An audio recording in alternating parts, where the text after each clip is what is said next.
কালকে একজন উপদেষ্টা শপথ নিয়েছে যে ফারুকি এই লোকটাই সমকামিতা প্রমোট করে।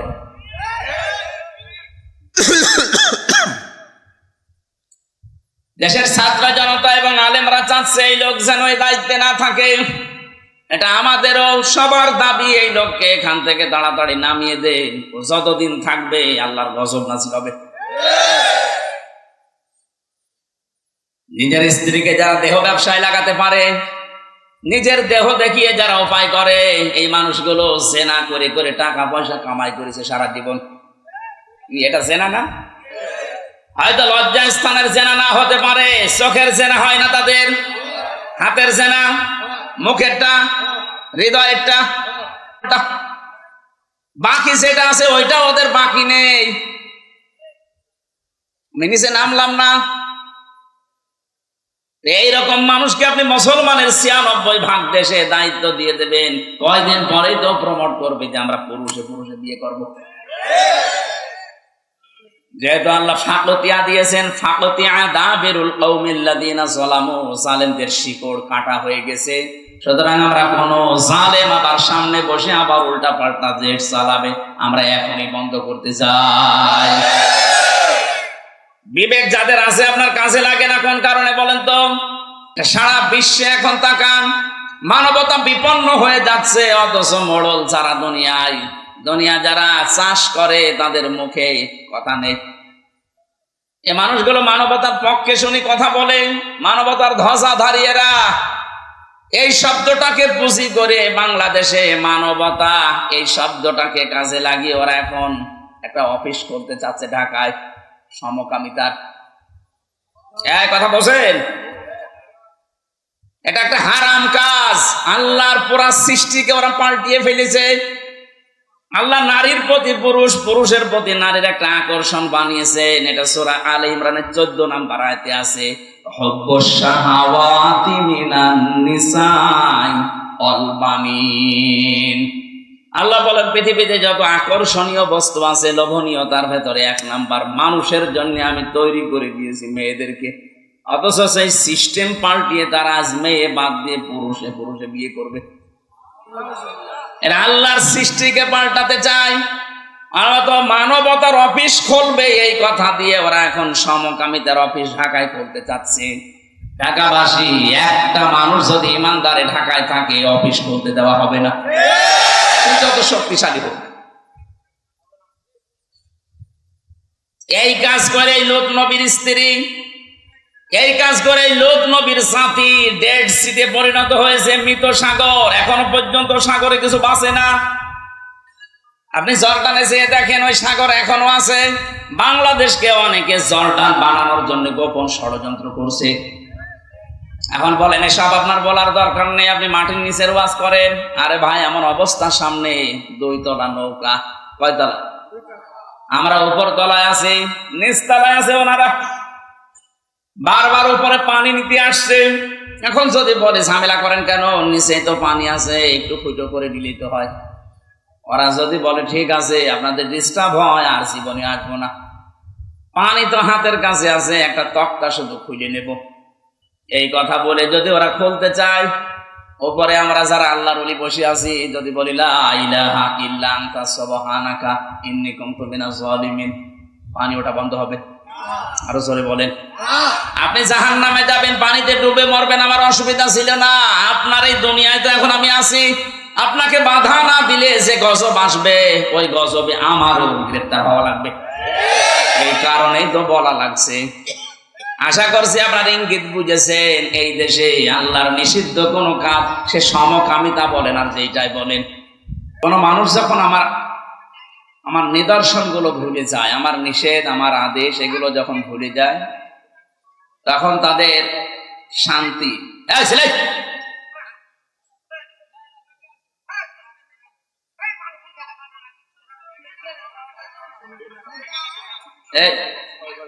মোরব্বের উপরে তুলে দিল ভাই, এইভাবে করলে তো আমি চলে যাব। কি আসছে এমনি আমার শরীর।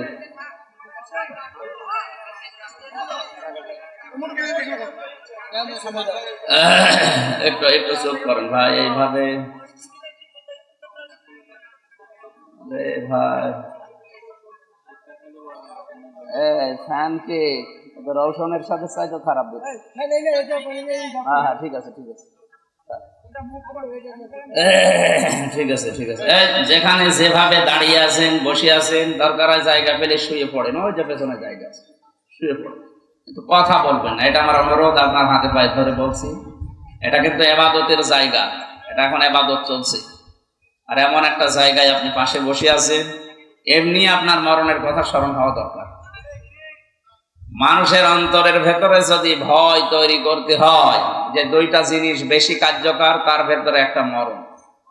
আমার মতো আপনার মতো বহু রাজা মহারাজা এখানে শুয়ে আছে, কথা বলেন না কেন? এখানে যারা আছে 100 বছর পর এখানে একটা মানুষও থাকবে না, সব মানুষ ওই জায়গায় যাবে।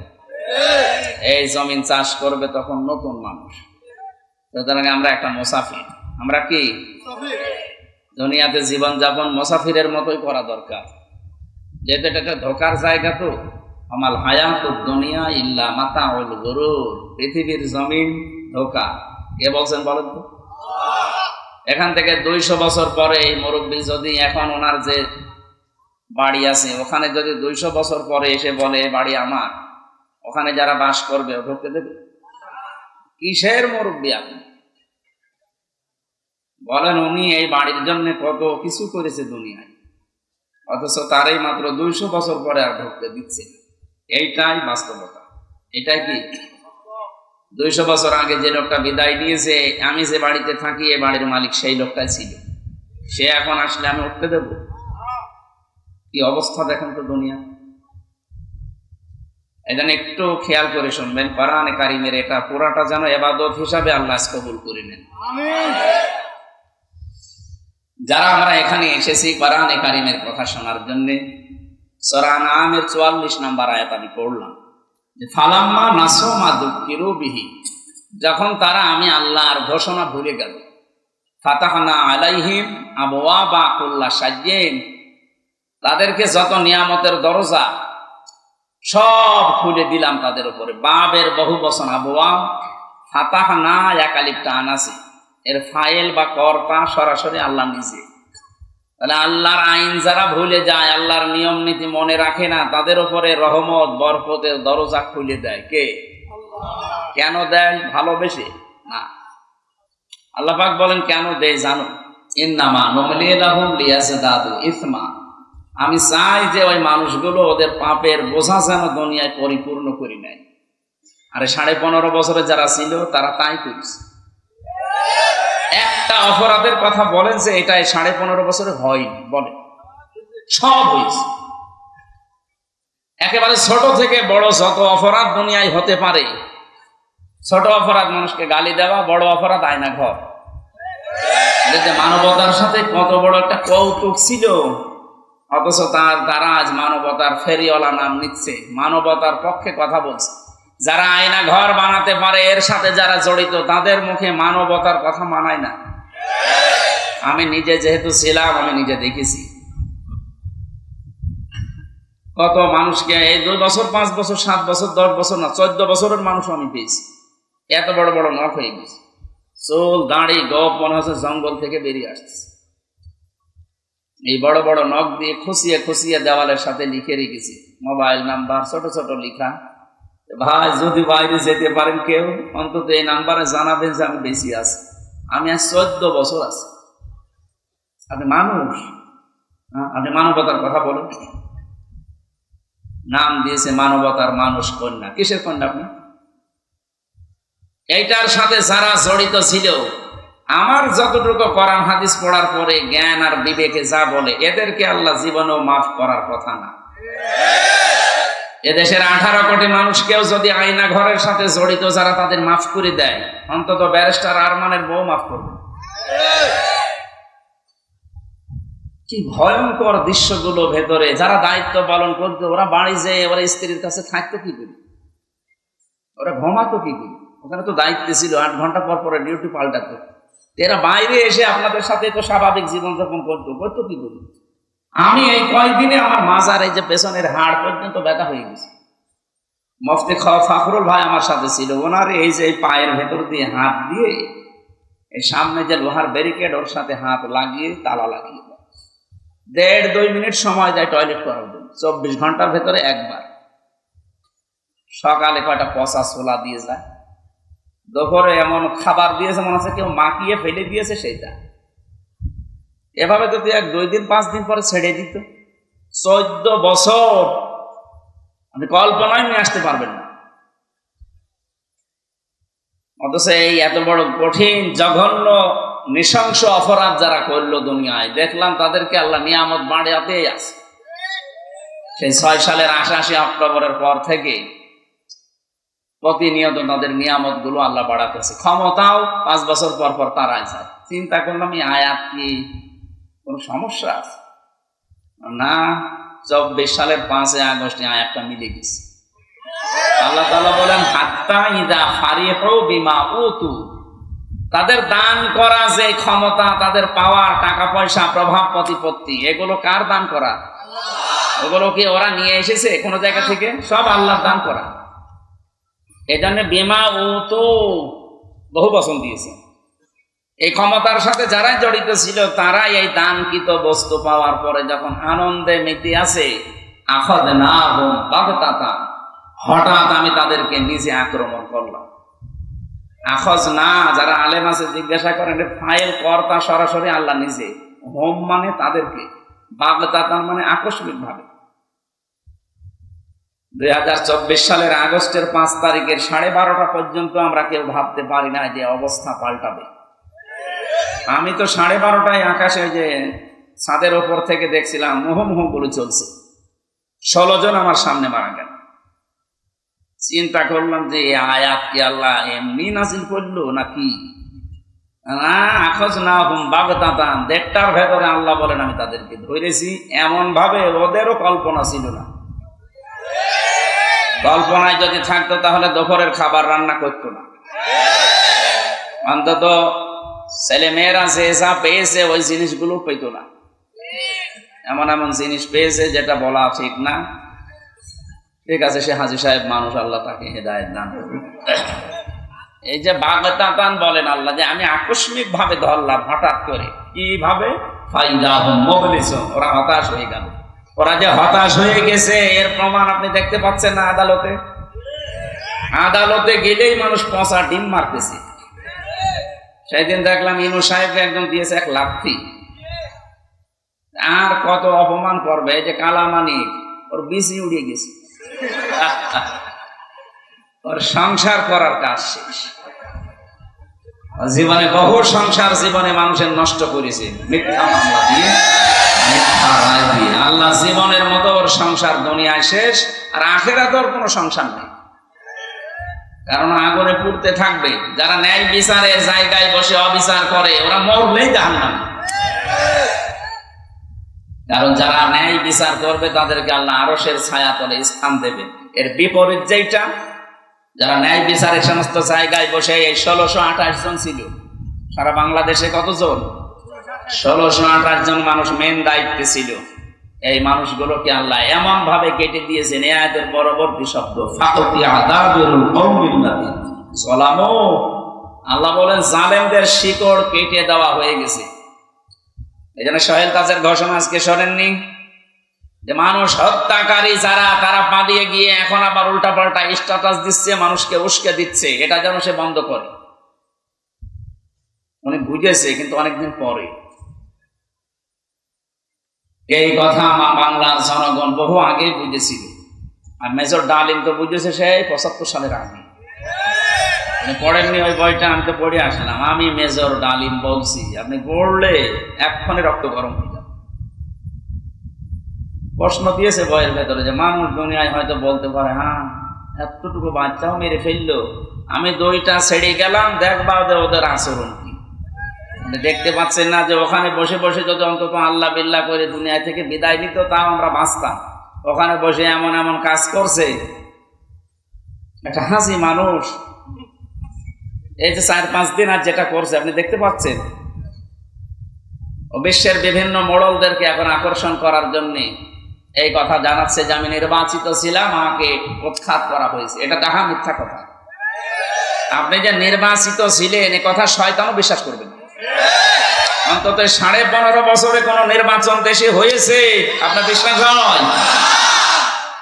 নির্বাচনের আগে 154 জন ঘোষণা দিয়ে দিন, তো কিসের নির্বাচিত? কারণ নির্বাচিত হওয়া লাগে যে পদ্ধতিতে, তার নাম নির্বাচন। তার নাম কি? আল্লাহ নিজে কোরআনে কারিমে সূরা হজ 78 নম্বর আয়াতে ঘোষণা দিয়েছেন, ওয়াজতাবাকুম ওমা জাআলা আলাইকুম ফিদ-দীনি মিন হারাজ। আল্লাহ বলেন আমি নির্বাচিত করি। তাহলে নির্বাচিত করার দায়িত্ব কার? কোন পদ্ধতিতে নির্বাচন? বলেন বলেন। তাহলে নির্বাচনের পদ্ধতিতে আল্লাহ নির্বাচন করেন। এখন প্রশ্ন আসতে পারে, আমরাও নির্বাচিত। কোটি কোটি উম্মত দুনিয়ায় ছিল, আল্লাহ সবাইকে মুহাম্মদুর রাসূলুল্লাহর উম্মত বানায়নি। দয়া করে আমাদেরকে নির্বাচিত করে করে নবীর উম্মত বানিয়েছে। সুবহানাল্লাহ বলতে পারেন না? এমনকি এই এলাকায়, এই আশুলিয়া ধামরা এলাকায় মিলে বহু মানুষ ছিল, সবাইকে আল্লাহ কোরআন শোনার জন্য ময়দানে নিয়েও আসেননি। কথা বলেন না কেন? আমাদেরকে আল্লাহ নির্বাচিত করে নিয়ে আসলেন। সুতরাং নির্বাচনের মাধ্যমে নির্বাচিত হওয়া লাগে, এই পদ্ধতি আপনি পাল্টিয়ে ফেলেছিলেন। তাম দুনিয়া জানে যে দেশে 15 বছরে কোনো নির্বাচন হয়নি। সুতরাং ডাহা মিথ্যা কথা বলা বন্ধ করবেন। আপনি একটা হাজি মানুষ, আর হাজির মুখে কথা মানায় না। আপনার ছেলে বা আপনার মেয়ে তারা তো হজ করেনি, তারা বলবে, তাদের মুখে সত্য মিথ্যা বাঁধবে না। তো হাজি মানুষের কথা বললে তো আমরা হাজি সাহেব, তো এই জন্য আমাদেরও একটু বিবেকে বাধা দিচ্ছে। কি করে আসলাম আল্লাহর ঘর দেখি, আরে কি বলে। এই জন্য জালেমদের শিকড় কেটে দিয়েছে হামজা না আল্লাহ? আল্লাহ যখন নিজেই কেটে দিয়েছে, সুতরাং এখন যারা বিভিন্ন কায়দা স্ট্যাটাস দিয়ে একটু উৎসাহ পাওয়ার চেষ্টায় আছেন, দেখি নাড়াচাড়া দিয়ে কিছু হয় কিনা। হবে না, কারণ এদের শিকড় আল্লাহ কেটে দিয়েছে। কিয়ামতের আগে দেশের চেয়ারে কোন জালেম জানোয়ার আসতে না পারে, সেটা করা লাগবে দেশে। যারা আসবে এই মানুষগুলো হবে ন্যায় পরায়ণ এবং ইনসাফ ভিত্তিক মানুষ। কোন জালেমকে আমরা দেখতে চাই না সামনে, ইনশাআল্লাহ।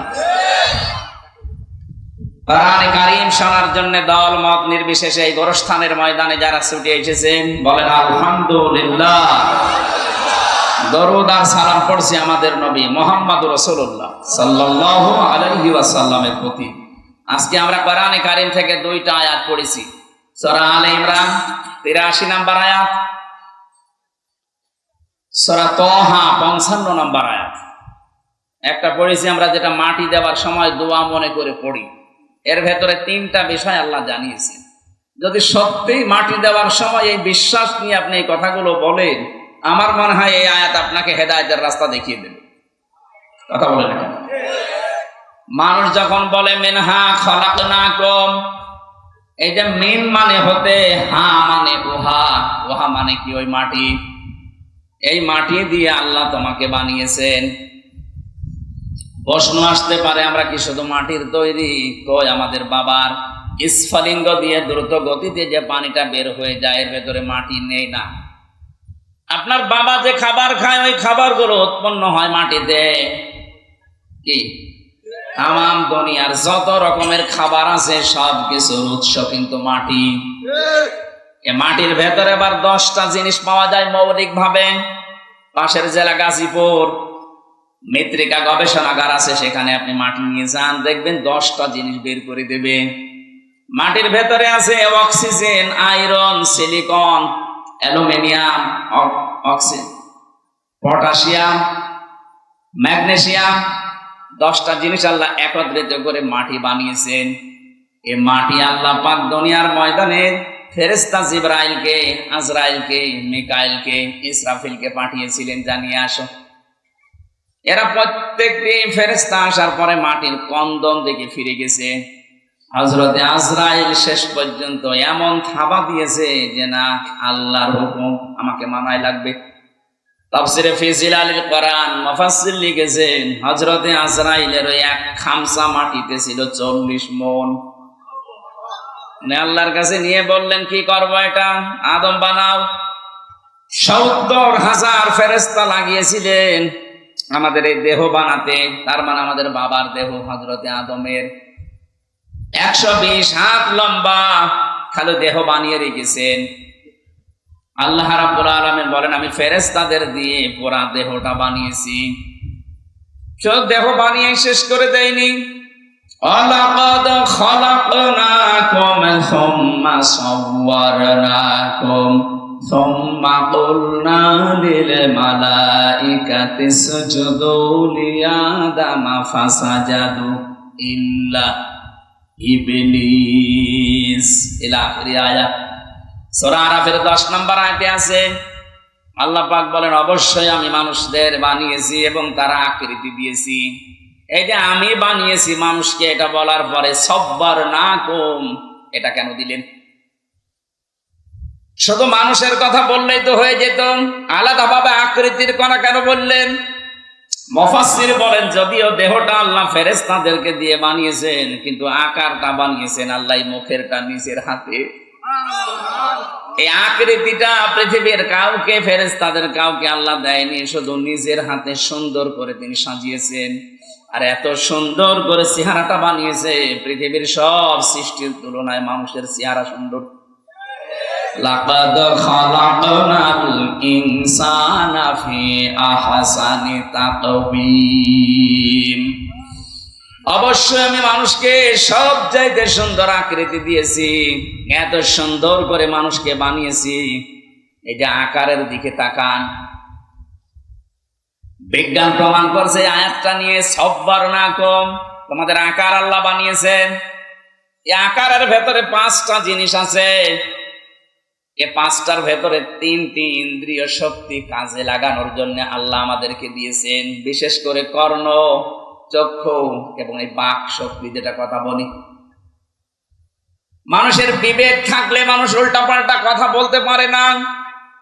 সূরা আরাফে পাবেন এই তথ্যটা, 179 নম্বর আয়াতের প্রথম অংশে আছে, ওয়ালাকাদ যারানা লি জাহান্নামা কাসীরাম মিনাল জিন্নি ওয়াল ইনস। অবশ্যই আমি অধিকাংশ মানুষ আর জিন জাহান্নামে দেব, এই জন্যই বানিয়েছি। এই একটু খেয়াল করবেন, শব্দটা শুরু করার আগে আল্লাহ গ্যারান্টি দিচ্ছেন, এটা সুপারলেটিভ ডিগ্রি বলে।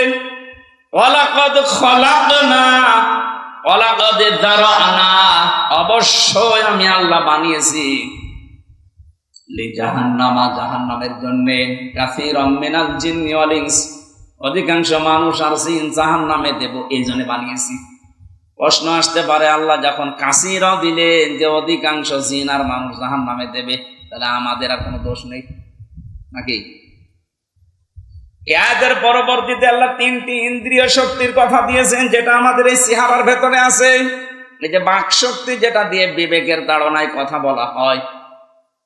বিজ্ঞান আমাদের এই কথা বলা শব্দটা নিয়ে সূরা রহমানের 4 নম্বর আয়াতে আছে, খালাকাল ইনসানা আল্লামাহুল বায়ান।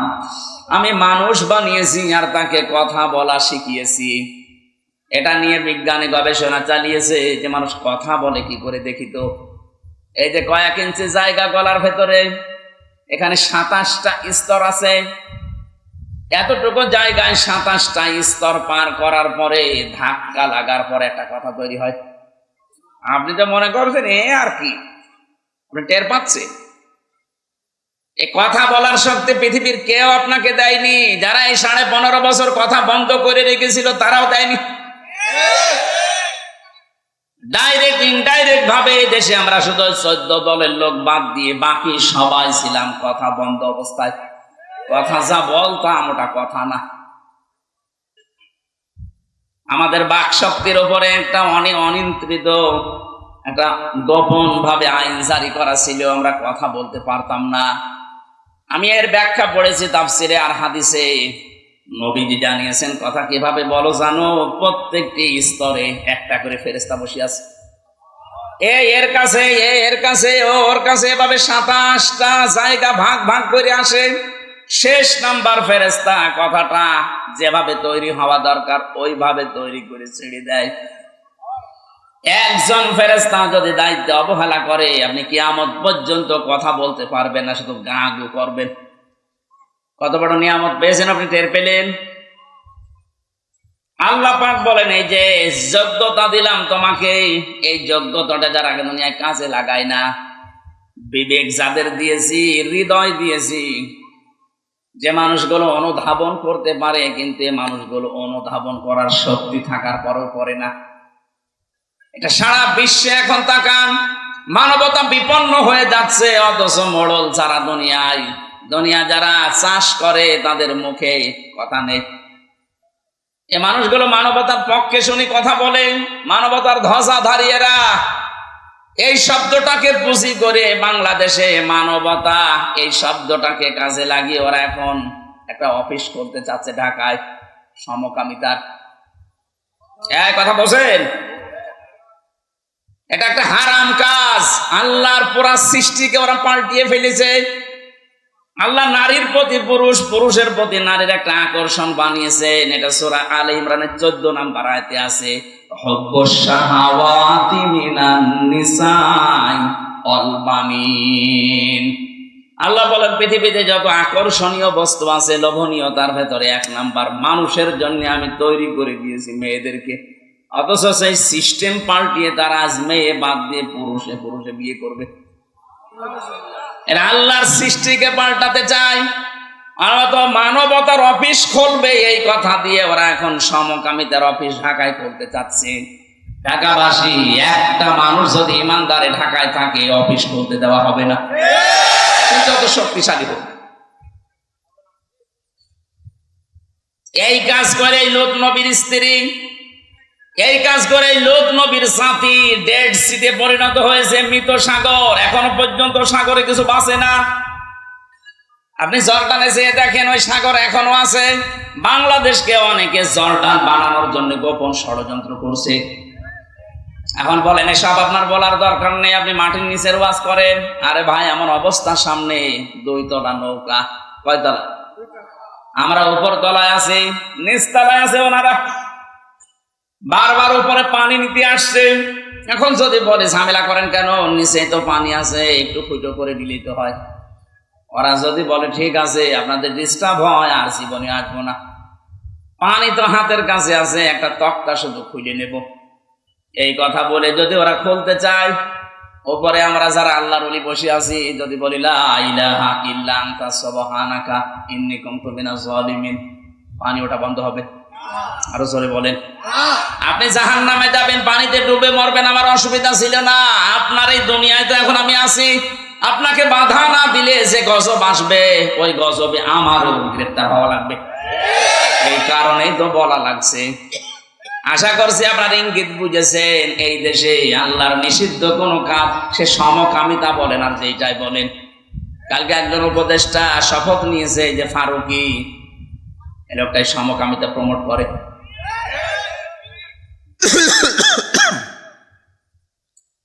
দেশের ছাত্র জনতা এবং আলেমরা চাচ্ছে এই লোক যেন এই দায়িত্বে না থাকে।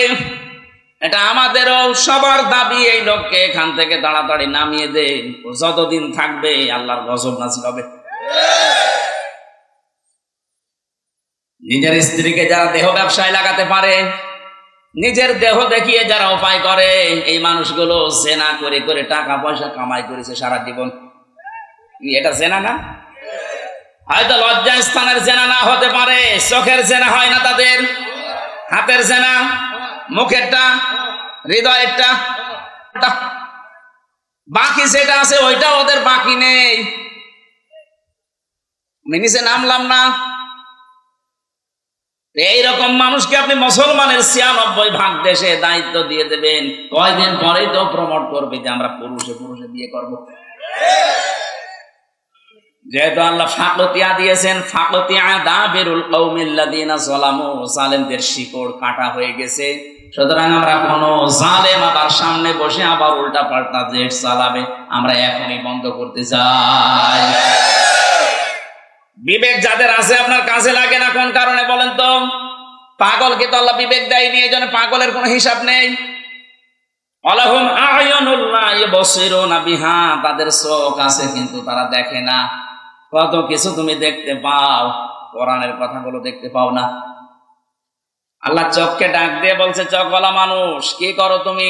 আফালা ইয়ানজুরুনা ইলাল ইবিলি কাইফা খুলিকাত ওয়া ইলাস সামাই কাইফা রুফিআত ওয়া ইলাল জিবালি কাইফা নুসিবাত ওয়া ইলাল আরদি কাইফা সুতিহাত। বলেন আল্লাহু আকবার। এখানে আল্লাহ চারটা সৃষ্টির নাম দিয়েছেন। ওই চোখওয়ালা, একটু ওঠের দিকে তাকাতে পারো না? কিভাবে তাকে বানালাম, মরুভূমির জাহাজ বানিয়ে দিয়েছি তাকে। জমিনের দিকে একটু তাকাতে পারো না? কিভাবে আমি সমতল করে দিলাম বিছানা। পাহাড়ের দিকে তাকাতে পারো না? পাহাড়কে আমি পেরেক বানিয়েছি। আল্লাহ এই কুদরতের কথাগুলো চোখকে দিয়ে দেখতে বলছেন এই কারণে। পেরেকের কথা কেন দিলেন? ওয়াইলাল জিবালি কাইফা নুসিবাত, পেরেক স্বরূপ পাহাড়কে আমি গেড়ে দিলাম জমিনে।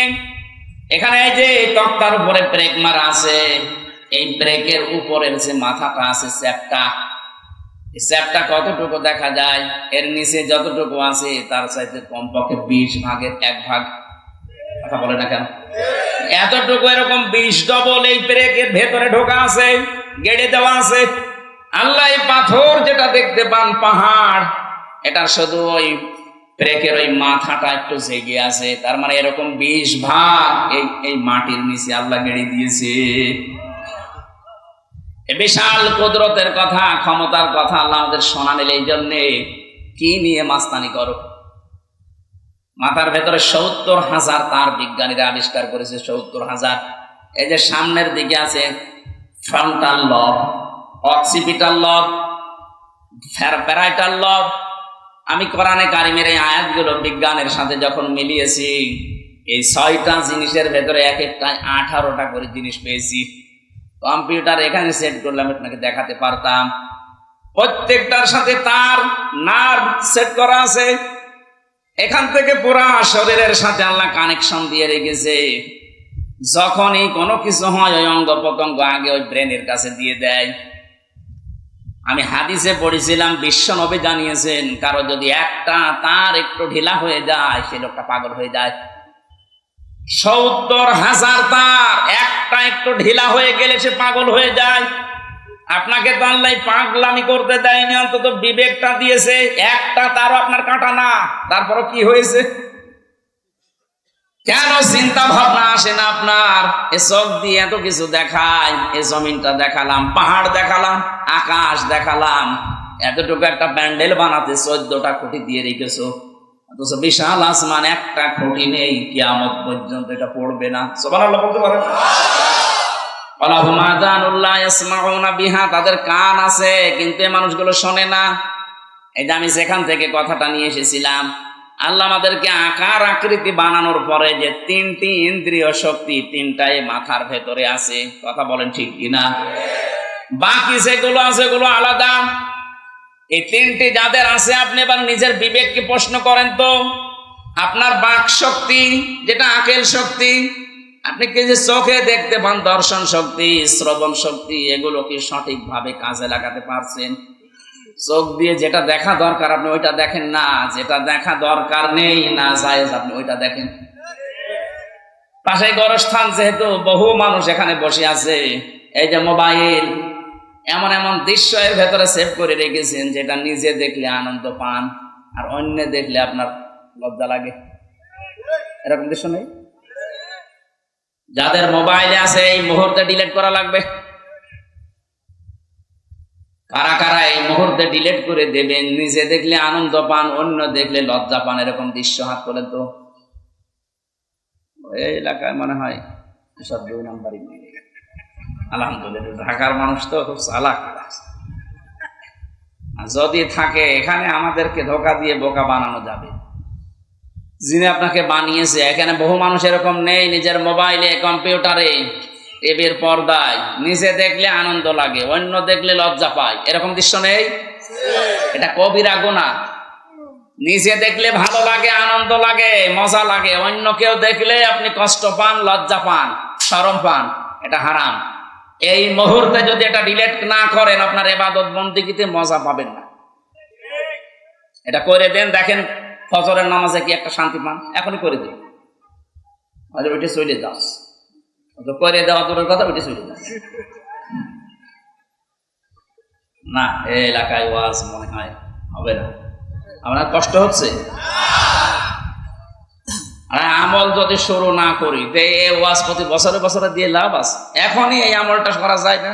আমার এর ভেতরে আছে শুধু লেকচার। আন্তর্জাতিক স্কলার যারা আছে, আন্তর্জাতিক স্কলার আমার বিশ্ববিদ্যালয় স্যারদের লেকচার আছে শুধু, এগুলো আমি সেভ করে রাখি কিছু পাওয়ার জন্য। আপনার মোবাইলে আছে পরিমণির নাচ, বলেন সুবহানাল্লাহ। এরকম নাচ দেশে নেই, থাকলে আপনি ডিলিট করে দিন ভাই। এই যে বাচ্চারা মুরগির বাচ্চা বলে, মুরগি যখন এইভাবে পাখাটা দেয়, পাখাটা দেওয়ার পরে ডাউন করার পরে ফল করে ফেলে দেয়, একটার সাথে আর একটা পর লেগে যায়, লেগে যায় না?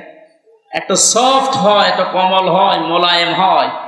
ওর নিচে যখন বাচ্চারা আশ্রয় নেয় তখন একটা কিচির মিচির আওয়াজ দেয়। এটাকে বাংলায় বলে অনির্বচন সুখ। আপনি আজকে যদি এখনই আল্লাহর ভয়ে এই কাজটা করতে পারেন, ঘৃণা করে যে যা আমি আর জীবনে কাজ করবো না, আমার বিবেকে বাধা দেয়, আপনি দেখেন ফজরের নামাজ পড়লে আপনার তখন আলাদা একটা অনির্বচন সুখ পাবে। এটা পাওয়ার জন্যই তো এসেছেন নাকি? সুতরাং এটা আজকেই করে দেবেন, আমি আশা করতে পারি আপনার কাছে। না আশা করতে পারি না? আল্লাহ যেন তৌফিক দেন, বলেন আমিন। আল্লাহ রাব্বুল আলামিন বলেন, আমি এই সুন্দর করে আকৃতি এটা বানিয়ে শেষ করে দেয়নি, ফেরেশতাদেরকে এবার ডাক দিলাম। রূহটা তার ভেতরে দেওয়ার পরে সে একটা হাসি দিয়েছিল। বিজ্ঞান জানিয়েছে একবার যখন মানুষ হাসি দেয় ওর শরীর থেকে এত পরিমাণ জার্ব বের হয়ে যায়, যদি কেউ টাকা পয়সা খরচ করে হাসি দেওয়া লাগতো তো 12,000 টাকা খরচ হতো একবার হাসি দিতে। হাসি দিলে এমন এমন জার্ব শরীরের ভেতর থেকে আল্লাহ বের করে দেয় যে সারাদিন প্রবেশ করে। যত রকমের ফাঁকা আছে শরীরে বিভিন্ন জায়গা দিয়ে এগুলো আসতেছে, হাসির মাধ্যমে আল্লাহ ওইগুলো সব দূর করে দেয়, ওই জার্ম গুলো। জোরে বলেন সুবহানাল্লাহ। এটা আমাদের আদি পিতা হযরতে আদমকে আল্লাহ যখন রূহ দেয় তখন তিনি এরকম হাসি দিয়েছিলেন। এই যে বানাতে গিয়ে ফেরেশতারা যে খড়কটা, বালি, মাটি, আগুন, পানি বিভিন্ন জিনিসের ভেতরে ছিল, একবারে হাসি দেওয়ার সঙ্গে সঙ্গে নাক দিয়ে মুখ দিয়ে আল্লাহ সব বের করে দিয়েছেন। হযরতে আদম আলাইহিস সালাম ওই সময় একটা শব্দ বলেছিলেন, আলহামদুলিল্লাহ। আল্লাহ এত বেশি খুশি হয়েছেন শব্দটা শোনার পর, কিয়ামত পর্যন্ত আদমের সন্তান যারা আসবে তারা যদি হাসি দেয়, আলহামদুলিল্লাহ বলা তাদের জন্য ওয়াজিব হয়ে যায়। এমনকি তার পাশে যে থাকবে তার জন্য পড়া লাগবে ইয়ারহামুকাল্লাহ। কথা বলছেন না কেন? কি একটা গুরুত্বপূর্ণ কাজ যে আলহামদুলিল্লাহ পড়া ওয়াজিব, পাশে থাকলে তার জন্য ইয়ারহামুকাল্লাহ বলা লাগবে কেন? তার পাশে যে থাকবে সে বলবে ইয়াহদিকাল্লাহ। এর পাশে যে থাকবে 5 জনের নাম পেয়েছি আমি হাদিসে। চিন্তা করলাম একটা শব্দ আলহামদুলিল্লাহ বলা হাসি দি এত কেন? ইয়ারহামুকাল্লাহ, ইয়াহদিকাল্লাহ কেন বারবার এত কেন? কারণ আপনি একবার হাসি ডাক্তারের কাছে বলেন যে আমার হাসি দিয়ে দেন, 12,000 টাকা নেবেন। একবারে যদি 12,000 হয়, 5 বার যদি হাসি দেন 5 বার আপনি ফকির হয়ে যাবেন শুধু হাসি দিতে। হযরতে আদম হাসি দেওয়ার পরে দাঁড়িয়ে গেছেন। ফেরেশতাদেরকে আল্লাহ পাক বলেন, দাঁড়াও, আমি একটা ক্লাস করাবো আজকে। জান্নাতের ভেতরে আল্লাহ নিজে শিক্ষক হয়ে আদম আলাইহিস সালামকে একটা ক্লাস করিয়েছিলেন। এবার আমি শিক্ষিত মানুষদের বলছি, ওয়াআল্লামা আদামাল আসমাআ কুল্লাহা সুম্মা আরাদাহুম আলাল মালাইকা। আল্লাহ পাক বলেন, আমি নিজে আদমকে ক্লাস করালাম, যত রকমের নাম আছে সব ওই ক্লাসে তাকে শিক্ষা দিলাম। এসএম এর বহু বচন আসমা। আমি আলেমদেরকে বলছি, এবার যত তাফসির এখন এই দেশে পাওয়া যাচ্ছে, গতানুগতিক যে তাফসির গুলো দেখবেন ওখানে এসএম এর বহু বচন আসমা। আসমা মানে নাম সমূহ। আপনার কি মনে হয় যারা শিক্ষিত ভাই আছেন, জেনারেল বলেন আরবিতে বলেন, বলেন ওখানে ক্লাস করাচ্ছে কে? আপনি হিসাব করে করে বলেন, ক্লাস করাচ্ছে কে? ছাত্রকে বলেন তো, ক্লাসটা কি সাধারণ ক্লাস? আর জায়গা এই গণশাস্ত্র ভার্সিটি না, সরাসরি আল্লাহ নিজে জান্নাতের ভেতরে সাধারণ মানুষের ক্লাস না, একেবারে প্রথম মানুষ, তাও নবী, তাকে ক্লাস করাচ্ছেন আল্লাহ নিজে শিক্ষক হয়ে। আমরা তাফসিরের ভেতরে পড়ে থাকি যে বিভিন্ন নাম শিখিয়েছে, আমরা মনে করি নাম মানে আলু, পটল, ঝিঙা, বেগুন, এটা শিখিয়েছে। আপনার কি বিবেক মরে গেছে নাকি বলুন তো? অত বড় একটা গুরুত্বপূর্ণ ক্লাসে যে যত বড় প্রতিষ্ঠানে ক্লাস নেয় তার ক্লাসের ওই মান মর্যাদা ওই রকমের হয়। ক্লাস 1 এসে ক্লাস নিচ্ছে, ও বিশ্ববিদ্যালয়ে মাস্টার্সে ক্লাস নিতে পারবে? বলেন বলেন। কারণ ভার্সিটিতে যারা ক্লাস করে 80 জন 85 জন ছেলে মেয়ে সব ম্যাগনেট ওইটা নিয়ে বসে আছে। ওখানে 1 ঘন্টা ক্লাস নিতে হলে আপনাকে 50 ঘন্টা পড়া লাগবে। যদিও এরকম শিক্ষক এখন আস্তে আস্তে হারিয়ে যাচ্ছে, এখন অধিকাংশগুলো ব্যবসা হয়ে গেছে। কথা বলছেন এখন? আমার বিশ্ববিদ্যালয়ে এক একটা সেমিস্টারে কমপক্ষে 42টা ক্লাস নেওয়ার কথা, 3টা 4টা নেয়, বাকিগুলো সব আল্লাহর রাস্তায়। এটা যাদের রেকর্ড হচ্ছে আমার স্যাররাও শুনবে, শুধু আমার স্যাররা না, সারা পৃথিবীতে এটা যাবে কালকে বিভিন্ন ভাষায় রূপান্তর হয়ে। সবাইকে বলছি কান খাড়া করে শুনবেন। ওয়াইলুল লিল মুতাফফিফিন আল্লাযীনা ইযা কাতালু আলান নাসি ইস্তাওফুন। আল্লাহ পাক বলেন ধ্বংস হয়ে যাক ওই দোকানদারগুলো, যেই মানুষগুলো দুনিয়ায় ওজনে কম বেশি করে। প্রশ্ন আসতে পারে এটার ভেতরে শিক্ষককে আপনি পেলেন কোথায়? হ্যাঁ আছে, নেওয়ার সময় বেশি নেয়, দেওয়ার সময় কম দেয়, এরা ধ্বংস হয়ে যাবে। কে বলছেন? আরো জোরে বলেন। আরে ভাই, ক্লাস 1 থেকে শুরু করে প্রাইমারি, হাই স্কুল, কলেজ, বিশ্ববিদ্যালয়, হাফিজিয়া মাদ্রাসা, কওমি মাদ্রাসা, নুরানি মাদ্রাসা, দাওরা মাদ্রাসা, কত রকমের প্রতিষ্ঠান এই দেশে আছে। আমরা তো অধিকাংশ শিক্ষককে দেখি, শিক্ষিকাকেও দেখি, ওরা ক্লাসে যেভাবে দেওয়া দরকার ওভাবে দেয় না, বলে কোচিং করা লাগবে, প্রাইভেট পড়া লাগবে। কেন আপনাকে সরকারে কি দিচ্ছে না? আপনি ক্লাসেই দিতে পারতেন। 8টা ঘন্টা আপনার কাছে আমরা থাকি, ক্লাসে দেওয়ার জন্য আপনি তো 8 ঘন্টা 10 ঘন্টা পড়ে আসবেন দিনের বেলা। মাত্র 8 ঘন্টা ডিউটি আপনার, বাকি সময় তো সরকার আপনাকে ফ্রি দিয়েছে, খেলা করার জন্য দেয়নি। আপনি যা করবেন ওই সাবজেক্টের উপরে যত রকমের তথ্য উপাত্ত আছে সব জোগাড় করবেন, এসে ক্লাসে ওগুলো ডেলিভারি দেবেন। আপনি তো নেওয়ার সময় ঠিকই নিয়েছিলেন। একজন বিশ্ববিদ্যালয়ের স্যার হওয়ার জন্য কত লেখাপড়া করা লাগে আপনি জানেন। আপনারা তো নেওয়ার সময় তো বিভিন্ন জায়গা থেকে ঠিকই নেন, কিন্তু দেওয়ার সময় আর ক্লাসে দিতে চান না, তখন বলে প্রাইভেট পড়বি, কোচিং করবি। আপনি ওই মুতাফফিফিনের ভেতরে শামিল। আপনি নেওয়ার সময় ঠিকই বেশি নিয়েছেন, দেওয়ার সময় দিলেন না, আপনি ধ্বংস হয়ে যাবেন। আজ নিজের বিশ্ববিদ্যালয়ে ক্লাস নিতে চাই না, প্রাইভেট ভার্সিটিতে যে ক্লাস নিচ্ছে মাসের পরে মাস। এই কথা বলছেন?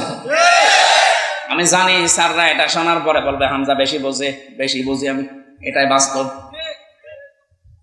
5টা বছর আপনাদের কাছে আমরা ছিলাম, সত্যি আপনারা যা পেয়েছিলেন, কত বড় বড় জায়গা থেকে আপনি ডিগ্রি নিয়ে এসেছিলেন, মদিনা বিশ্ববিদ্যালয় থেকে, মিশর থেকে, লন্ডন থেকে পড়া স্যারও পেয়েছিলাম। এত জায়গা থেকে এত কিছু আপনি নিয়ে আসলেন, দেওয়ার সময় তো আর দিলেন না। 42টা ক্লাসের 2টা ক্লাস নিয়ে বলছে বাকিগুলো আর করা লাগবে না, ধ্বংস হয়ে যাবে। চর্মকে হয়তো দেখতে মনে হবে যে বহু টাকা পয়সার মালিক হচ্ছে, বিভিন্ন জায়গায় উল্টাপাল্টা করে, এগুলো টিকবে না। আপনি 10 লাখ টাকা কামাই করে নিয়ে আসবেন ডান আর বাম হাত দিয়ে, বাড়িতে এসে দেখবেন 15 লাখ টাকার ক্ষতি হয়ে গেছে। দেখবেন আপনার বউ পাগল, কি গো আর কথা বলতে পারছেন, এখন কথা বলাতে লাগবে 8 লাখ। মেয়ে বেরিয়ে চলে গেছে আল্লাহর রাস্তায়, ওরে ঘুরিয়ে নিয়ে আসতে আরো 5 লাখ, 8 5 13 গেল। ছেলে দিকে সিনে ধরেছে, নিয়ে আয় হুজুর, নিয়ে আয় কবিরাজ, নিয়ে আয়, ওটা ঝাড়তে আরো 2 লাখ। নিয়ে এসেছিলেন মাত্র 10 লাখ, চলে আসছে 15 লাখ। হারাম টাকা থাকবে না। আমি শুধু ইঙ্গিত দিলাম, আমার মনে হয় শিক্ষিত যারা ওরা বুঝে ফেলেছে। এখানে ক্লাস করাচ্ছেন সরাসরি আল্লাহ। এই ক্লাসে যেহেতু সব চাইতে দামি ক্লাস, এখানে আলু, পটল, ঝিঙা, বেগুনের নাম দরকার নেই, এগুলো থাকতে পারে, কিন্তু আসল হচ্ছে আল্লাহ ওই একটা ক্লাসে আদম নবীকে শিখিয়েছিলেন যত রকমের ন্যায় কাজ, যত রকমের অন্যায় কাজ, ওই এক ক্লাসে তাকে শিখিয়েছেন। প্রশ্ন আসতে পারে এটা কোথায় পেলেন? এটার বাস্তব প্রমাণ আমরা তো ওই ক্লাসে ছিলাম। কথা বলে না ছিলাম আমরা ছিলাম ইনডাইরেক্ট ভাবে। আমাদের আদি পিতা হযরত আদমের পৃষ্ঠদেশের ভেতরে আমাদের রূহগুলো ছিল। কিয়ামত পর্যন্ত যত মানুষ আসবে সব আদমের পৃষ্ঠদেশে ছিল না? ওয়াইদা খাদা রাব্বুকা মিন বানি আদামা মিন যুহুরিহিম যুররিয়াতাহুম ওয়া আশহাদাহুম আলা আনফুসিহিম আলাস্তু বিরাব্বিকুম ক্বালু বালা শাহিদনা আন তাকুলু ইয়াওমাল কিয়ামাতি ইন্না কুন্না আন হাদা গাফিলিন। চিৎকার করে বলেন আল্লাহু আকবার। যত মানুষ এখানে আছে, যত মানুষ আসবে, যত মানুষ চলে গেছে, সবাই আদমের পৃষ্ঠদেশে ওই দিন ছিল। আমরা ওই ক্লাসে ইনডাইরেক্ট ভাবে ছাত্র, যদিও আমরা ক্লাস করি না আমাদের বাবার মতো ওই ক্লাসে, যেহেতু তার পৃষ্ঠদেশের ভেতরে ছিলাম, এই হিসাবে আমাদের মগজের ভেতরে আল্লাহ শিক্ষাটা অটোমেটিক দিয়েছে, ন্যায় এবং অন্যায় বোঝা কার্যকারিতা। আপনি একটা অশিক্ষিত মূর্খ মানুষকেও যদি লেখাপড়া জীবনে করেনি, তাও কোনটা ন্যায় কোনটা অন্যায় সে জানে, তার শেখালো কে? ওই ক্লাসে। কথা বুঝতেছে? এটা দুনিয়ায় আপনি যেন কাজে লাগান। এই জন্য আল্লাহ পাক আদমের পৃষ্ঠদেশ থেকে বের করে নিয়ে উনি আমাদেরকে প্রশ্ন দিয়েছিলেন, আলাস্তু বিরাব্বিকুম, আমি কি রব না?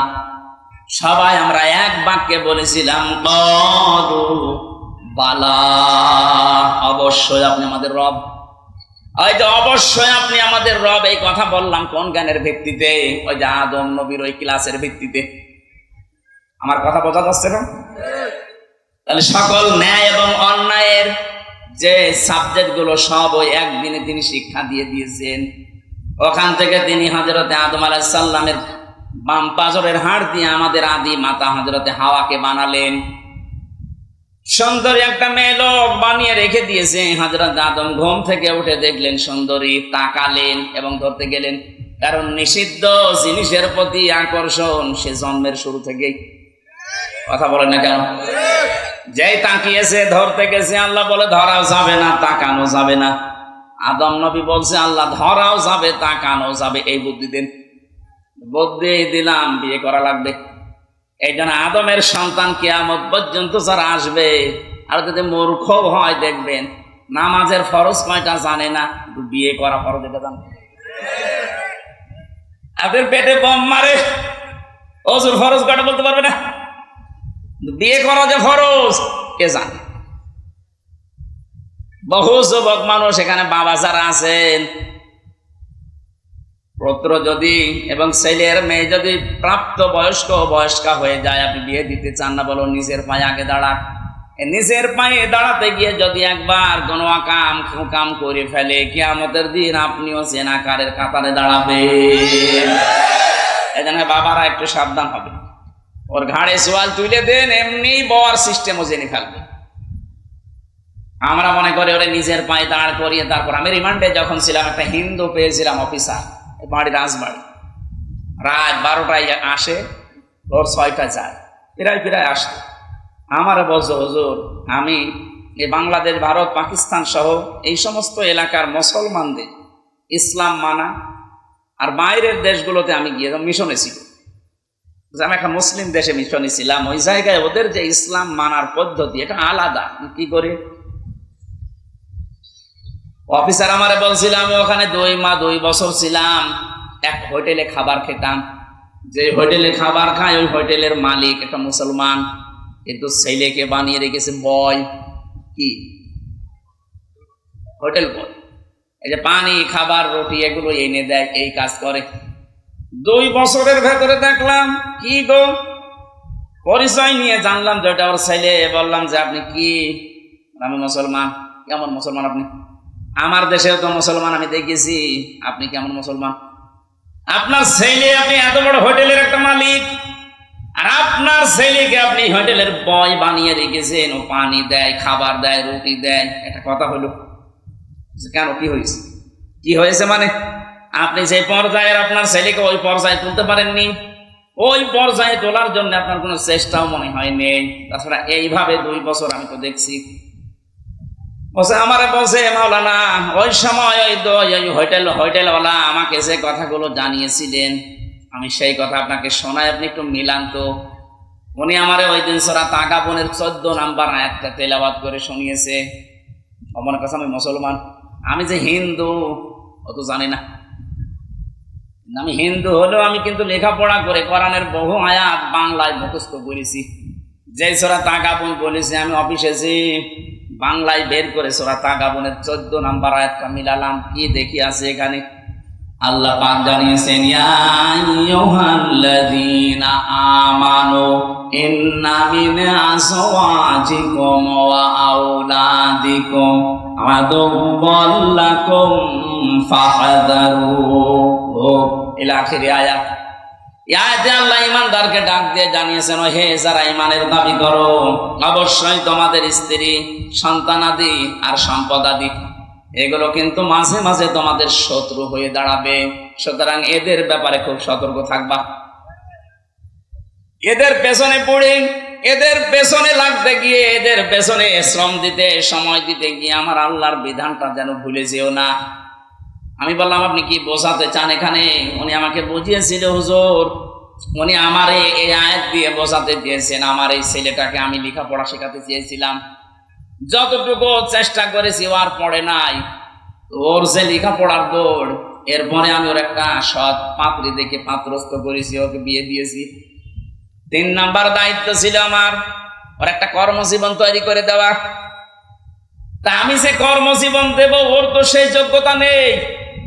আমি ঘুষ দিয়ে কোন চেয়ারে বসিয়ে দেব, ওই চেয়ারে বসলে ওর ওই যোগ্যতায় চেয়ার চলবে না, শেষে চেয়ারের পায়া থাকবে না। কথা বুঝতেছে? তাদের চিন্তা ভাবনা দেখেছেন? আমাদের দেশের হাজারো বাবা এই জহির গ্রুপের কাছে যে বলবে আমার ছেলে ম্যাট্রিক ফেল, বিএ পাস, চাকরি করছে, ওই জায়গায় আপনি বসিয়ে দেন। উনি হয়তো আপনার মুখের দিকে তাকিয়ে সম্মানের খাতিরে দেবে, কিন্তু যে ম্যাট্রিক ফেল ও ওই চেয়ারে বসার যোগ্যতা রাখে। ওর শিক্ষা নেই, ওর ট্রেনিং নেই। অনেকে আমাকে প্রথমে কথা বলার সময় ইকরা বলছিলেন। ইকরা শব্দের শাব্দিক অর্থ শুধু পড়া না, ইকরা মানে যোগ্যতা অর্জন করা। আজ বাংলাদেশে আমরা অনেকেই মনে করি ইকরা, সালে, তাকওয়া এই শব্দগুলো নিয়ে। ইকরা এরপরে সালে, তাকওয়া এই শব্দগুলোর ব্যাখ্যা শুনি না আমরা। সালেহ মানে নেককার, তাকওয়া মানে আল্লাহর ভয়, ইকরা মানে পড়া না। এর আধুনিক ব্যাখ্যা হচ্ছে আপনি যেই জায়গায় যেতে চান ওই বিষয়ের জ্ঞান আগে আপনাকে অর্জন করা লাগবে এবং প্রশিক্ষণ নেওয়া লাগবে, শিক্ষা নেওয়া লাগবে। তারপরে ওই জায়গাটা আপনি সুচারুরূপে চালাতে পারবেন। আমাদের এই দেশে এই সিস্টেমটা নেই। যে যেখানে যাওয়ার যোগ্যতা রাখে না, ঠেলা দিয়ে ঘুষ দিয়ে সেখানে পাঠায়। বাংলাদেশে যত প্রতিষ্ঠান আছে অধিকাংশ গুলো যোগ্যতাই নেই, ঠেলা দিয়ে হয় পাঠিয়েছে, নাই ঘুষ দিয়ে। যার ওই পর্যন্ত যাওয়ার লেখাপড়াই নেই, প্রশিক্ষণ নেই, শিক্ষা নেই, তাকে পাঠাবেন ওই জায়গাটার পায়া আরো নষ্ট করবে। চেয়ারে যদি একটা পায়া থাকে আরো নষ্ট হয়ে যাবে। গত সিজনে আপনি দেখেছেন কৃষি মন্ত্রণালয়ের দায়িত্ব যাকে দেওয়া হয়েছিল, ওই সিলেটের মৌলভীবাজারে বাড়ি, শ্রীমঙ্গল, উপাধ্যক্ষ আব্দুল শহীদ। আপনি নিরপেক্ষ দৃষ্টিতে বলবেন এই লোকটা একটা কলেজের স্যার, সারা জীবন লেখাপড়া করিয়েছে ছেলে মেয়েদের। ও কৃষি সম্পর্কে কি জানবে? ওকে জীবনে কোনোদিন মাঠে গিয়েছে, প্রশিক্ষণ কি ওই জায়গায় কোনোদিন নিয়েছে? তারে আপনি ওই দায়িত্ব দিলেন মানে? যারা ওই বিষয়ের উপরে সারা জীবন পড়াশোনা করে, ওর উপরে প্রশিক্ষণ নেয়, শিক্ষা দিতে পারে, ওই রকম একটা মানুষকে দেন। আপনি এমন মানুষকে দিলেন তার বাড়িতে 3.5 কোটি টাকা পাওয়া যাচ্ছে, 11টা দেশের রুপি পাওয়া গেছে, 85 ভরি সোনা পাওয়া গেছে। এইটাই তো হবে যে চেয়ারে বসাবেন, ওর শিক্ষাও নেই, প্রশিক্ষণও নেই, ওখানে যাওয়ার যোগ্যতা ওর নেই, ও সারা জীবন লেখাপড়া করিয়েছে ছেলে মেয়েদের। এরকম একটা জায়গায় দিতেন, এমন কাজ করে গেলেন ওই জায়গাটা এখন ধ্বংস হয়ে গেছে। কয় বিঘা জমিতে কয় মন ধান হয় ও জীবনে কোনোদিন চাষ করে দেখেছে? এজন্য আমি যেটা বলতে চাচ্ছিলাম, এই হিন্দু অফিসারের এই কাহিনী দিয়ে একটা শিক্ষা আছে। আমরা আজ বাংলাদেশে যারা দায়িত্বে আছি, সামনে যারা আসবেন, আপনার আত্মীয় স্বজন, ছেলে মেয়ে যাই বলেন, এদেরকে উপরে তুলতে হলে যে যে যোগ্যতায় আছে তাকে ওই পর্যন্তই তোলেন। কথা বলেন এখানে, তার যোগ্যতা নেই ভার্সিটির টিচার হওয়া, আপনি তাকে একেবারে ভাইস চ্যান্সেলর বানিয়ে দিচ্ছেন। যা শুরু হয়েছে আমার মনে হচ্ছে সামনে শিক্ষা ব্যবস্থা ধ্বংস হয়ে যাবে। কারণ বিশ্ববিদ্যালয়ে স্যার হওয়ার জন্য ফার্স্ট ক্লাস ফার্স্ট হওয়া লাগে, 1, 2, 3 এদেরকে নেওয়া লাগে। অথচ এদেরকে এখন আর নেওয়া হচ্ছে না। 35 লাখ 40 লাখ টাকা নিয়ে ওই 70 রোল নাম্বার করে দেওয়া হচ্ছে। ও তো চেয়ারে বসে 2-1টা পায়া যদি ঠিক ছিল, ও পায়া আরো ভাঙবে। কথা বলেন না কেন? এই মুসলিম দেশের এই দোকানদারের জীবনে থেকে একটু শিক্ষা নেওয়া যায় না যে সে তার ছেলেকে ভালোবাসে, কিন্তু যে ছেলের জন্য আমি তো জাহান্নামে হতে পারি না। তার যোগ্যতা নেই, আমি একটা অফিসে তার বস বানিয়ে দেবো, মানে ওর যা যোগ্যতা ও সেই কাজ করবে। কাজটা তো হালাল কাজ, যদিও চা টেনে দেওয়া, পানি টেনে দেওয়া, রুটি টেনে, কাজটা তো হালাল কাজ। ও হালাল কাজ করে ও জান্নাত পাবে। জোরে বলেন সুবহানাল্লাহ। হযরত আদম আলাইহিস সালাম যেই তাকিয়েছেন মেয়েটার দিকে, বললেন না, তাকানো যাবে না, ধরা যাবে না, কি করবেন? বিয়ে করা লাগবে। বিয়েতে আমি রাজি আছি। দেন মোহর কই? নেই। দেন মোহর না দিলে বিয়ে হবে না। আল্লাহ আমার বিয়ে করাই লাগবে, দেন মোহর বুঝি না। আমার আখেরি নবী মুহাম্মদ রাসূলুল্লাহর উপরে 10 বার দরুদ শরীফ পড়ো, দেন মোহর হয়ে যাবে। দরুদ শরীফ পড়ে শেষ। এবার আদমকে বললেন, কুলনা ইয়া আদম উসকুন আনতা ওয়া যাওজুকাল জান্নাতা ওয়া কুলা মিনহা রাগাদান হাইথু শি'তুমা। এই যারা শিক্ষিত আছে, এই যে আজ নারী পক্ষ কাজ করছে, নারী স্বাধীনতা আন্দোলন, 13টা সংগঠন কাজ করছে মেয়েদের অধিকার আদায়ের জন্য। অথচ আয়াতের ভেতরে দেখেন কতগুলো অধিকার আছে। মেয়েরা যদি জানতো এরা নিজেদের এই অধিকার আদায়ের জন্য রাজপথে মিছিল করত, অথচ তাদেরকে ব্যবহার করার জন্য কিছু মানুষ সামনে দিয়ে ভোগ করার জন্য ব্যস্ত আছে। আল্লাহ আমাদের আদি পিতা আদমকে কি বললেন? যে বিয়ে হয়ে গেছে, এবার বউ নিয়ে চলে যাও বাড়িতে। জান্নাত আমাদের বাবার বাড়ি। আমাদের আদম আলাইহিস সালাম বাবা না? জান্নাত আমাদের কার বাড়ি? আরো জোরে বলেন। বিয়ে করার পরে বউ নিয়ে যাওয়া লাগবে বাবার বাড়ি। আর আমরা অনেকে বিয়ে করে ঘর জামাই থেকে যাই। আপনি বিয়ে করে বউ নিয়ে বাবার বাড়ি যান, হ্যাঁ, কি করবেন বাবার বাড়ি যে? আল্লাহ বলেন ওয়াকুলা। এখানে যারা তাফসীর বসে আলেমদেরকে বলছি, আল্লাহ কিন্তু আনতা ওয়াকুলা দেয়নি। বউ নিয়ে বাড়ি যাওয়ার পরে নিজে একেবারে মরণ খাওয়া খাবা, এরপরে যতটুকু বাঁচে বউকে খাওয়াবা না। এই জন্য আল্লাহ আনতা বাদ দিয়ে দিয়েছেন, একবারে ওয়াকুলা 2 বছর দিয়েছেন। কোরআনের প্রতিটি শব্দ গবেষণামূলক, সেইটা নিয়ে চিন্তা করবেন, আপনাকে আল্লাহ জান্নাতের পথ দেখিয়ে দেবেন।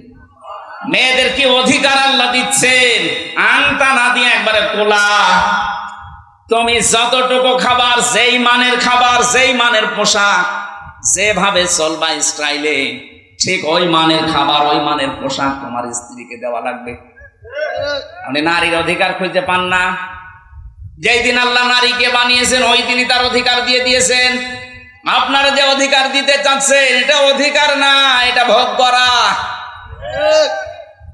দুধ খাওয়ানোর দায়িত্ব বাবার না মার? অবশ্যই মার। এই আপনি আলেম, এখানে আলেম যারা আছে জিজ্ঞাসা করেন তো, দুধ খাওয়ানোর দায়িত্ব সন্তানকে বাবার না মার? চেয়ারম্যান সাহেব বলেন তো। না, আমাদের ভারপ্রাপ্ত চেয়ারম্যান তো, এই জন্য মনে হয় পারবে না। উনি ভারটা মুক্ত হলে পারবেন। আমরা চাই আল্লাহ সামনে যেন ভার মুক্ত করে একেবারে জায়গা মতো বসিয়ে দেন। বলেন আমিন। আমি আজকে একটা নিরসন করবো, যারা আছে এটা রেকর্ড হচ্ছে, দুধ খাওয়ানোর দায়িত্ব বাবা, কিন্তু মা এই দায়িত্বটা পালন করছে দয়া করি। উনি যদি পালন না করে, আপনার কোথায় পেলেন? হ্যাঁ, সূরা বাকারা 2 নম্বর পারা 17 নম্বর পৃষ্ঠা 1ম নম্বর লাইনে 232 নম্বর আয়াত মাঝের অংশে আছে, ওয়ালওয়ালিদাতু ইরদি'না আওলাদাহুন্না হাওলাইনি কামিলাইনি লিমান আরাদা আইয়ুতিম্মার রাদা। এটা মুযাক্কার শব্দ, পুরুষ, পুরুষের দায়িত্ব এটা। 2 বছর দুধ খাওয়ানোর দায়িত্ব কার? বলেন বলেন। তো পুরুষের মেশিন পত্র আছে, আমরা পাবো কোথায় এটা? আল্লাহ তো আমাদেরও মেশিনই দেয়নি, সুতরাং এটা দিয়েছে যাদের, ওনাদের দিয়ে দায়িত্ব পালন করিয়ে নেয়। ওনারা যদি বলে না আমি করবো না, ওনার গোনা হবে না। এখন মারা যদি বলে যে তোমার ছেলে তুমি দুধ খাওয়াও, যদি আমাকে দিয়ে কাজ করাতে চাও 2 বছর 5 লাখ করে টাকা দেওয়া লাগবে, আপনাকে তাই দেওয়া লাগবে। মাইকে বলা মনে হয় ঠিক হইল, মহিলারা তো শুনছে। সমানতা মা বোনেরা কানে হাত দিয়ে থাকেন, আমি গোপন কথাটা বলে ফেললাম। এখন যদি ওরা বলে যে তোমার এক একটা ছেলে মেয়ের জন্য 5 লাখ করে টাকা দাও, তারপরে দুধ খাওয়াবো, নাই তোমারটা তুমি খাওয়াও, আমি পাবো কোথায়? অধিকার আপনাদের যা দিয়েছে একটা একটা করে যেহেতু কোরআন থেকে হাদিস থেকে নেন, এই যারা আন্দোলন করছে এদের মুখে ঝাঁটা দেওয়ার কথা মনে হবে আপনার। নারী বিপ্লব পরিষদ গঠন করে উনি চালাচ্ছে। মেয়েদেরকে সামনে দিয়ে যে মানুষগুলো মিছিল করে, এদের রুচি কি? আমি একবার যশোরে মাহফিলে গিয়েছিলাম, যশোর ওই যে বালবাড়ি যে মোড় আছে, ওই সময় বাসে যেতাম। বাসে যেয়ে নেমে দাঁড়িয়ে আছি, যশোর MM কলেজের মেয়েরা মিছিল করছে টিচিং এর বিরুদ্ধে ডাইরেক্ট অ্যাকশন। মনে করলাম আল্লাহ, এখন যে অবস্থা, পুলিশে যদি আমার ধরে আবার কোন সালের অপরাধী বলে চালিয়ে দেয়। পুলিশের ভয়ে ঢুকলাম এক চাঁদ দোকানে, ঢুকে দেখছি পুলিশ চা খাচ্ছে। আরে ভাই, আপনার ঝামেলায় আপনার শেখার, আর আপনি আমার সাথ। উনি আমার বলছে হুজুর একটা কথা বলি, বলেন। সেই যে মিছিল আসতেছে যশোর MM কলেজের মেয়েরা, এক একটার বয়স হচ্ছে 20 বছর 22 বছর 25 বছর। এই যে যুবতী মেয়েরা, বুকে কোনো ওড়না নেই, স্কিন টাইট প্যান্ট পরা, একটা ব্যানার ধরে আছে হাত দিয়ে, আর এক হাত দিয়ে বলছে ইফটিজিং এর বিরুদ্ধে ডাইরেক্ট অ্যাকশন। উনি আমার বলছে হুজুর যে জিনিস দেখছি মনে হচ্ছে ইফটিজিং আমি আগে করি না। ঠিকই বলেছি। কিসের অধিকার আদায় করার জন্য আপনি নামেন? আর আপনাকে আল্লাহ কি অধিকার দিয়েছে? স্বামীকে বলছে আহা আদম, বউ নিয়ে যাও বাবার বাড়ি, যে শুধু নিজে মরণ খাওয়া খাবা না, যতটুকু খাবা, যতটুকু মানের খাবা, ওই মানের খাবার স্ত্রীকে দেওয়া লাগবে। এতটুকু আল্লাহ শেষ করেননি। অকুলা মিনহা রগদান হাইসু শি'তুমা, বউ নিয়ে ঘরের ভেতরে একেবারে তালাবদ্ধ করে রাখবা না, ওখানে যেখানে ইচ্ছা যাবে, যা ইচ্ছা খাবে। তার মানে কি, বউ নিয়ে আপনি ঘোরাফেরা করতে পারেন, বিভিন্ন জায়গায় যেতে পারেন।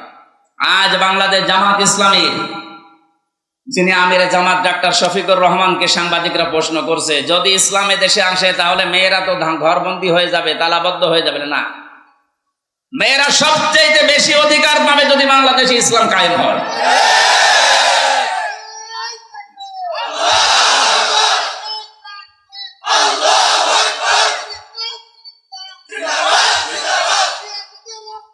থাকা দেওয়া লাগবে।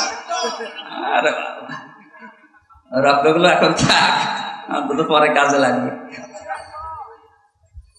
সম্মানিত মা বোনেরা, আপনাদের অধিকার যেগুলো দিয়েছেন কোরআনে একটা একটা করে, উনি যেহেতু কোরআন পড়ে জানে, উনি বলেছে এই কারণে কোরআনের দিকে তাকিয়ে, যদি ইসলাম এসে যায় দেশে, মেয়েরা সবচেয়ে বেশি অধিকার ভোগ করবে। ঘরের ভেতরে তালাবদ্ধ হয়ে থাকার জন্য আপনারা আসেননি, আপনাকে নিয়ে বেড়ানোর কথা কোরআন বলছে। রগাদান হাইসু শি'তুমা, যেখানে ইচ্ছা যাও, যা ইচ্ছা খাও, কিন্তু সাবধান, ওয়ালা তাকরাবা হাদিহি শাজারা, ওই গাছের কাছে যাবে না। তার মানে কি, এই গাছ মানে শুধু গন্ধম গাছ। এটা যদি শুধু গন্ধম গাছ উদ্দেশ্য হতো, কোরআনে আল্লাহ আয়াত নাযিল করতো না। এটা মানে আল্লাহর বর্ডার। আপনি বউ নিয়ে এমন জায়গায় যেতে পারবেন না যেখানে গেলে আপনারও খরচ পর্দা থাকে না, বড় পর্দা থাকে না। এমন অনুষ্ঠান দেশে নেই, কথা বলেন না কেন? এমন বিয়ের অনুষ্ঠানে গেলেন যেখানে নিজেরও পর্দা থাকছে না, আপনার বড় পর্দা থাকছে না, ওইরকম অনুষ্ঠানে যাওয়া জায়েজ নেই। এইরকম পিকনিকে যাওয়া যাবে না বন্ধুদের সাথে, এরকম মেলায় যাওয়া যাবে না। শিশু মেলার নাম দিয়েছে, শিশু নেই, শুধু শিশুর খালারা আর মামারা। এখানে গেলে শুধু অ্যাক্সিডেন্ট হয়। এই জন্য সম্মানিত মা বোনেরা, আলেমদের স্ত্রী যারা সত্যিকারের আলেম, যারা খাস পর্দা করে চলে, যারা আজিমাত নিয়ে চলে, রুখসাত না। রুখসাত মানে মুখমণ্ডল আপনি খোলা রাখতে পারবেন, হাতের কবজি, পায়ের পাতা, কিন্তু আসিমাত নিয়ে যারা চলে, খাস পর্দা নিয়ে, এরা হাত মুখ পর্যন্ত মোজা দিয়ে ঢেকে রাখে। এদের স্ত্রীরা সত্যিই যে সম্মান নিয়ে মহারানী হয়ে আছে, আপনি কিছুই টের পাচ্ছেন না। ওরা কোরআনের আয়াতগুলো যখন বাস্তবে মিলায়, এগুলো যদি আমি নিজেই মানতে না পারি, কিয়ামতে আমি নিজে আসামি হয়ে যাব।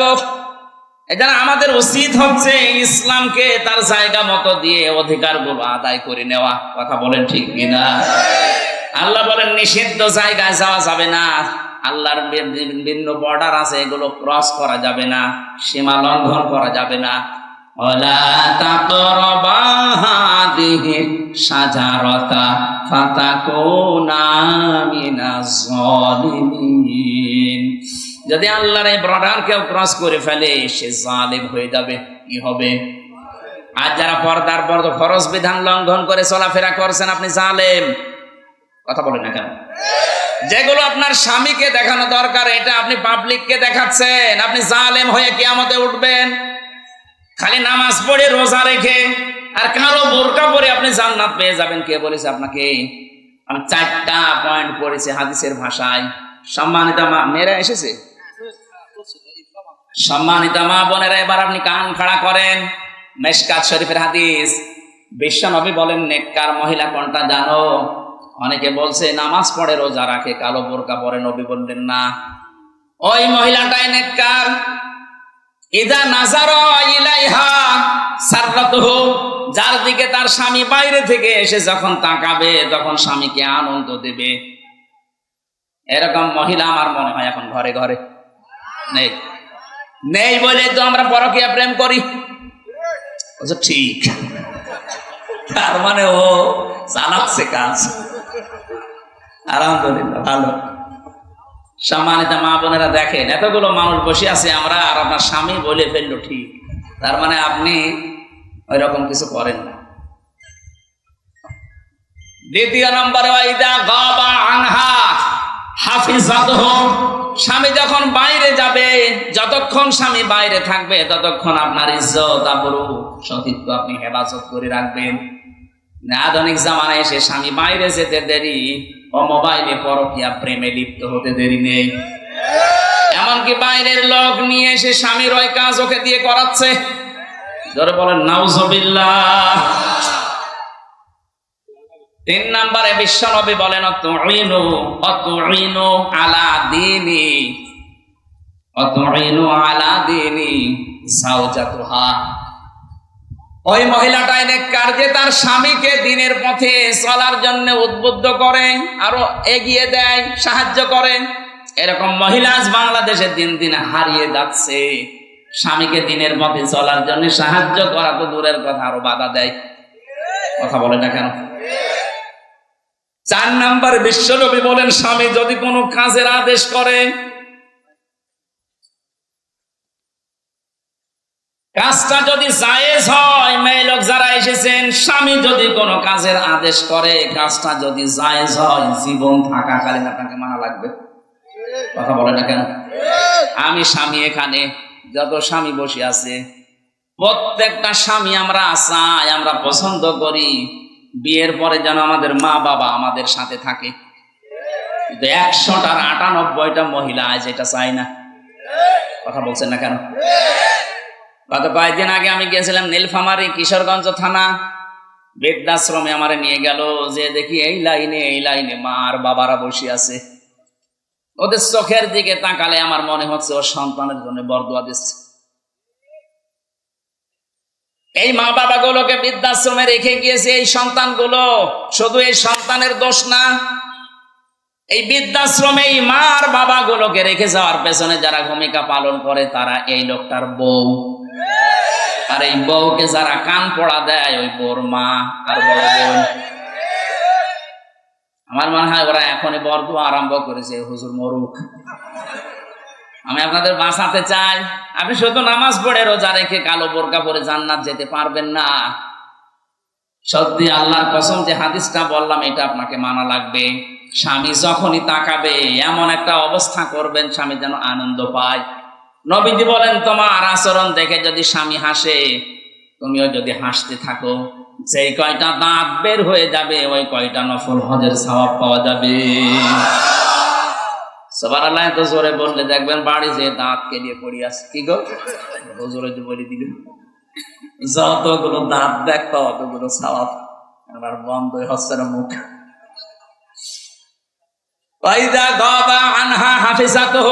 স্বামী যখন বাইরে যাবে, খুব গুরুত্বপূর্ণ বিষয় এটা, নামাজ রোজার মতোই ফরজ। আপনার শরীরকে আপনি হেফাজত করে রাখবেন, এমনকি মোবাইলে কোন আওয়াজে কথা বলবেন সেইটাও আল্লাহ কোরআনে দিয়েছেন। সূরা আহজাবের 32 নম্বর আয়াত, 22 নম্বর পারা, প্রথম নাম্বার পৃষ্ঠা 3 নম্বর লাইনে আছে। এটা তাফসীরে খাজেনের ভেতরে পাবেন।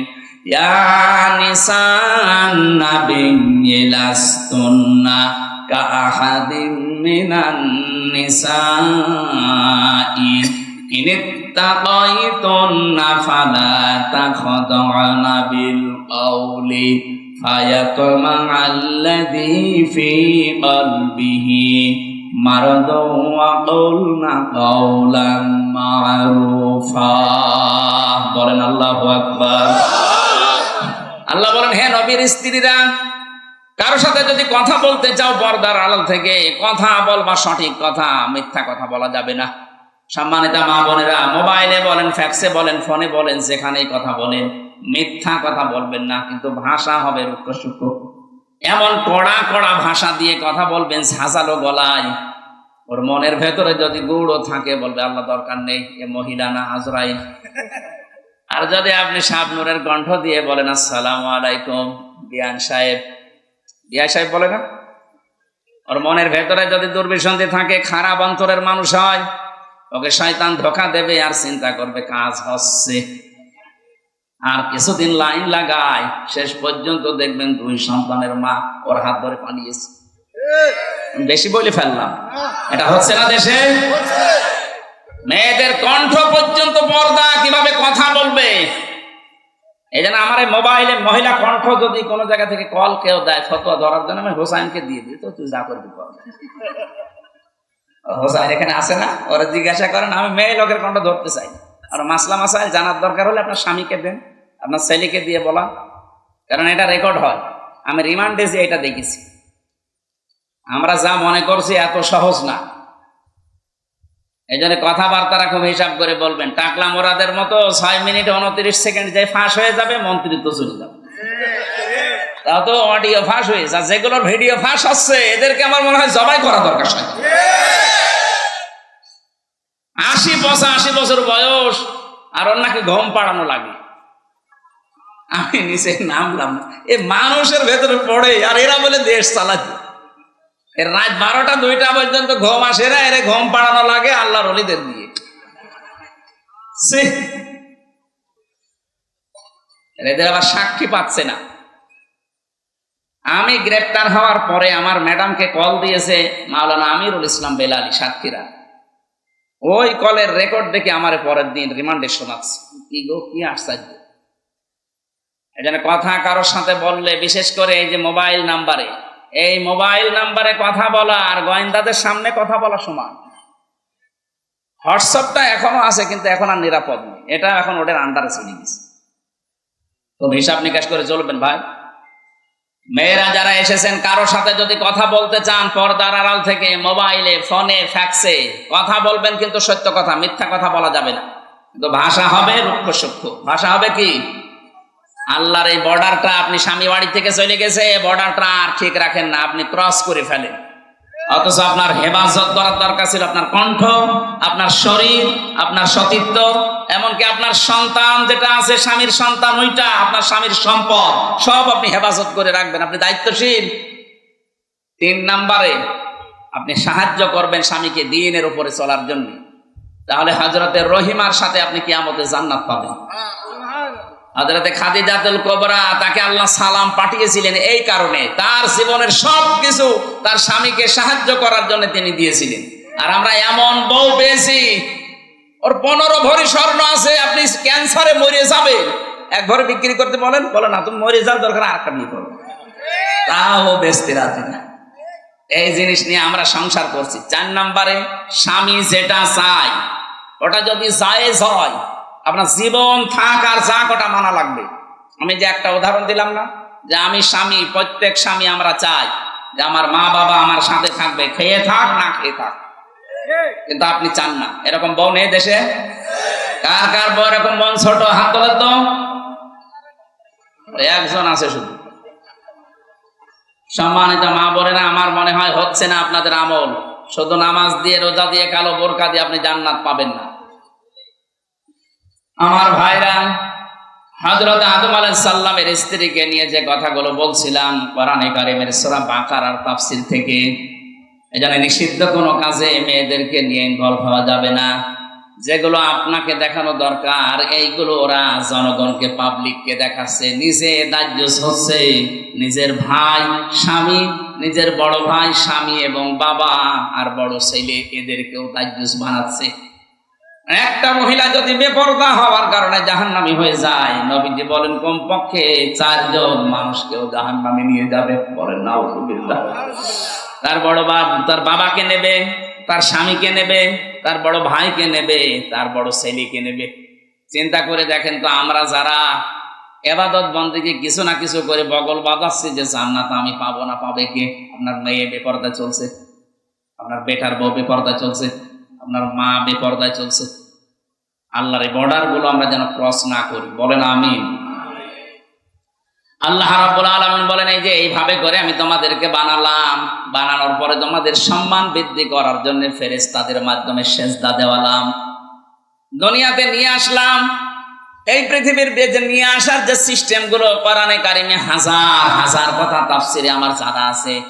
রাত গভীর হয়ে যাচ্ছে আর আমার শরীরও পারছে না, জ্বর ছিল আজকে, এই জন্য কেমন লাগছে। এরপরে দুনিয়ার 2 নম্বর আয়াতে আল্লাহ দুনিয়া সম্পর্কে কিছু দিয়েছেন। অফিহা নুঈদুকুম, এই মাটির ভেতরেই তোমাকে আবার রেখে গেলাম কিছুদিন দুনিয়ায় ঘোরাফেরা করিয়ে। আমিনহা নুখরিজুকুম, এখান থেকেই তোমাকে তোলা হবে। তারাতান উখরা, আবার আরেকবার।